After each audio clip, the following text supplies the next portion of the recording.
Well, now we're going to switch gears and talk about countries in West Africa. Now, let's think about the fact that West Africa had been basically in contact with European trade for about 500 years.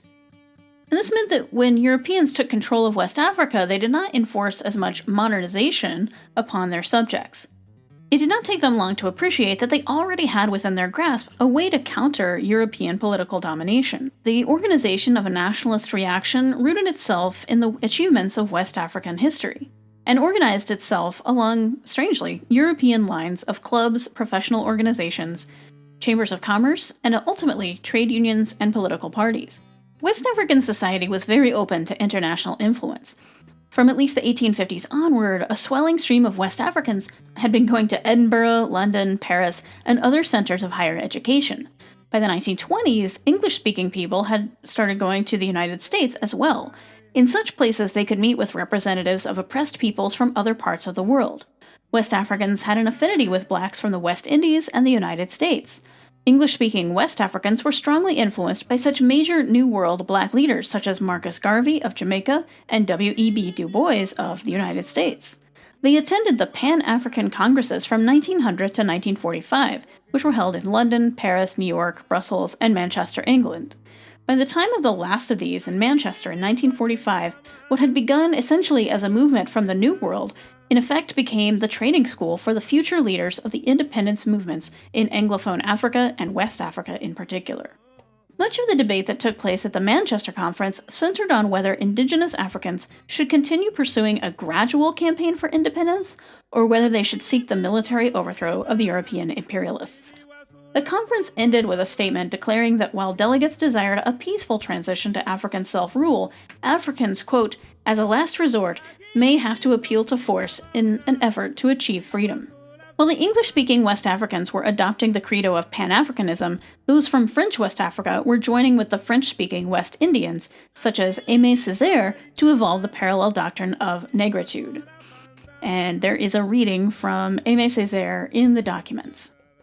Essentially, these movements carried the same message. The black man need not be inferior to the white man. He had his own distinctive culture and history behind him. If he and his kind could unite and absorb what they needed from white culture and let it not absorb them, the African nation would be reborn and could be equal or excel anything that whites could do.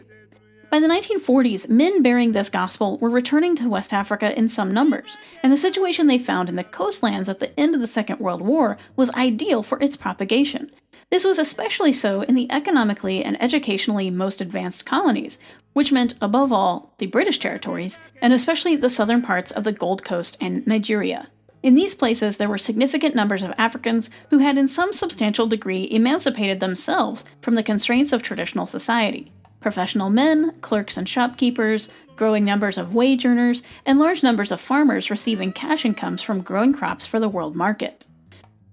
To these now were added an important new element, the men who had gained education and significant experience from military service in the war. All of these people, ex-soldiers especially, began to look for a better life after World War II. They believed, along with their territorial masters, that the war had been a victory over the forces of tyranny and oppression. But their own lands were not free. The British had been putting into place the final structures of indirect rule in the Gold Coast as late as 1943 and 1944. European control and domination seemed to be consolidating at a time when Africans, ex-servicemen in particular, were experiencing considerable difficulty in finding employment. The frustration first boiled over in the Gold Coast. In February 1948, rioting and looting in Accra and other towns and cities over issues of pensions for ex-servicemen, the dominant role of foreigners in the economy, the shortage of housing, and other economic and political grievances brought change that would place real power in African hands. The Gold Coast had been regarded as the model colony in which Africans had secured the greatest advancement and prosperity, and one in which there had been little violence since 1900. Kwame Nkrumah, a young leader who had been involved in Pan-Africanism and had been at the 1945 Manchester Pan-African Congress, organized massive support and channeled the frustration into his convention People's Party with a platform of, quote, self-government now, and of positive action, meaning strikes and boycotts to get it. This immediately brought conflict with the British authorities, and Nkrumah was jailed. Like the case of Gandhi, jailing just made him more popular. The Convention People's Party won almost all of the seats open in the new Legislative Assembly. In 1957, the first West African nation known to the 20th century was born, and named Ghana. Once the principle of a rapid advance to self-government had been accepted for the Gold Coast, Ghana, it could not be denied to Britain's other West African colonies, but this independence came at different times because of the unique conditions in each place. For instance, in Nigeria, it was not very easy to form a democratic constitution that was acceptable to such a diverse, vast nation. Northern Nigeria had experienced indirect rule from the British, which bolstered the power of a traditional and conservative Muslim aristocracy. In the south, however, nationalists formed two rival groups, the National Council of Nigeria and the Cameroons. Nnamdi Azikiwe, an American-educated pioneer of the nationalist style adopted by Nkrumah in the Gold Coast, had stimulated the Yoruba of western Nigeria to create an originally cultural but ultimately political association of their own, the Action Group.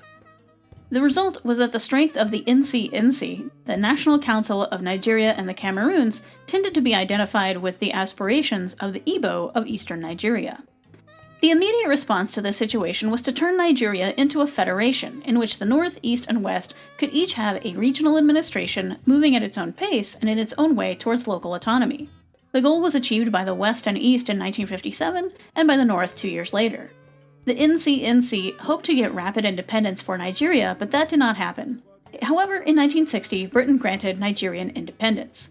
Now, 1960 is sometimes called the Year of Africa, as 17 nations achieved independence that year.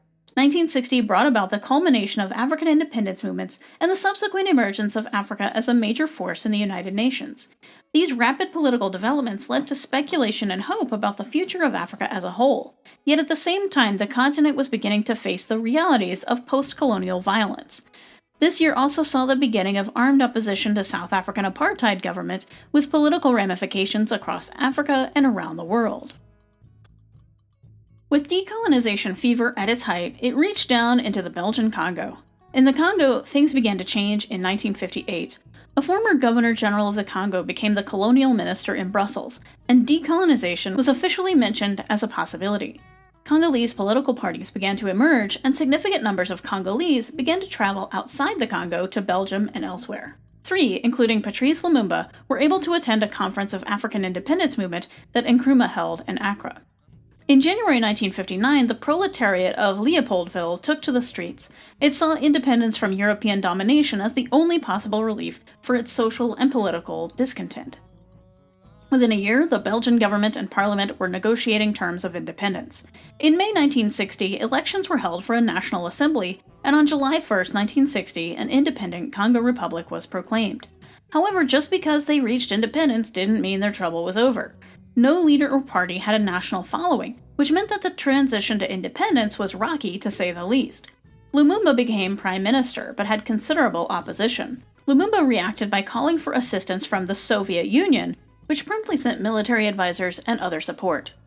The involvement of the Soviets split the Congolese government and led to an impasse between Lumumba and President Joseph Kasavubu. Mobutu, in command of the army, broke this deadlock with a coup d'etat, expelled the Soviet advisors, and established a new government effectively under his own control. Lumumba was taken captive and subsequently executed in 1961. Essentially, a state of civil war existed, with the United States and the Soviet Union backing rival factions over the course of the next 4 years. In 1965, elections seemed to bring an end to the chaos, but with the help of the United States and other Western powers, Mobutu mounted a second coup d'etat in November 1965, taking personal control of the country. Under Mobutu's rule, the Congo, renamed Zaire in 1971, was transformed into a dictatorship which would endure until his deposition in 1997. The Congo crisis of 1960 to 1965 was a principal factor in confirming hostility to the recognition of African rights on the part of all the remaining settler groups, in Portuguese as well as English-speaking Africa. In Britain, all political parties were committed to decolonization. They were able to argue that the British East and Central African colonies were better prepared than Zaire had been. Opportunities for higher education had existed for some time, and the legislative councils provided a ready-made means for introducing Africans to the business of conducting government at a national level. In Kenya, the desperate shortage of land for the rapidly growing African population in and around the highlands, together with the apparent blocking of any openings for African political complaint or advancement, both phenomena caused by European settlement, created an Algeria-type situation. By 1950, increasing numbers of Kikuyu committed themselves to a secret ritual oath to a movement known as Mau Mau. Although there had been previous instances of violent resistance to colonialism, the Mau Mau revolt was one of the most prolonged and violent anti-colonial warfare in the British Kenya colony. Mau attacks were mostly well-organized and well-planned. Since they didn't use heavy weaponry, and due to the British increasing police and home guard patrols, meant that their attacks were mostly restricted to nighttime. Attacks were fast and brutal, as the Mau Mau insurgents were easily able to identify British loyalists because they were local to those communities themselves and knew the general order of things. They used stolen weapons such as guns, as well as weapons such as machetes and bows and arrows in their attacks. In a few limited cases, they also deployed biological weapons. Women formed a core part of the Mau Mau, especially in maintaining supply lines. Initially able to avoid suspicion, they moved through colonial spaces and between Mau Mau hideouts and strongholds to deliver vital supplies and services to guerrilla fighters, including food, ammunition, medical care, and of course, information. Suppressing the Mau Mau uprising in the Kenyan colony cost Britain £55 million and caused at least 11,000 deaths among the Mau Mau and other forces. In order to fight the Mau Mau insurgency during the conflict, British troops suspended civil liberties in Kenya. In response to the rebellion, many Kikuyu, and that's an ethnic group in Kenya, by the way, were forcibly relocated. Between 320,000 to 450,000 of them were moved into concentration camps. Most of the remainder, more than 1 million, were held in, quote, enclosed villages. Although some were Mau Mau guerrillas, most were victims of collective punishment that colonial authorities imposed on large areas of the country. Hundreds of thousands suffered beatings and sexual assaults during, quote, screenings intended to extract information about the Mau Mau threat. Later, prisoners suffered even worse mistreatment in an attempt to force them to renounce their allegiance to the insurgency and to obey British commands. Significant numbers were murdered. Prisoners were questioned with the help of, quote, slicing off ears, boring holes in the eardrums, flogging until death, pouring paraffin over suspects who were then set alight, and burning eardrums with lit cigarettes. Castration by British troops and denying access to medical aid to the detainees were also widespread and common. Among the detainees who suffered severe mistreatment was Hussein Onyango Obama, the grandfather of Barack Obama, the former president of the United States. According to his widow, British soldiers forced pins into his fingernails and buttocks and squeezed his testicles between metal rods. The Mau Mau did not succeed, but they did serve their purpose of convincing the British that something needed to be done to alleviate African land hunger and to secure effective African participation in the Kenyan government. In 1961, the British set up the first government, which was composed of men who were friendly to the British. Later that year, Jomo Kenyatta, who had been fighting for Kenyan independence since 1946, was released from prison. He had been convicted of involvement in the Mau Mau uprising, although he was likely innocent.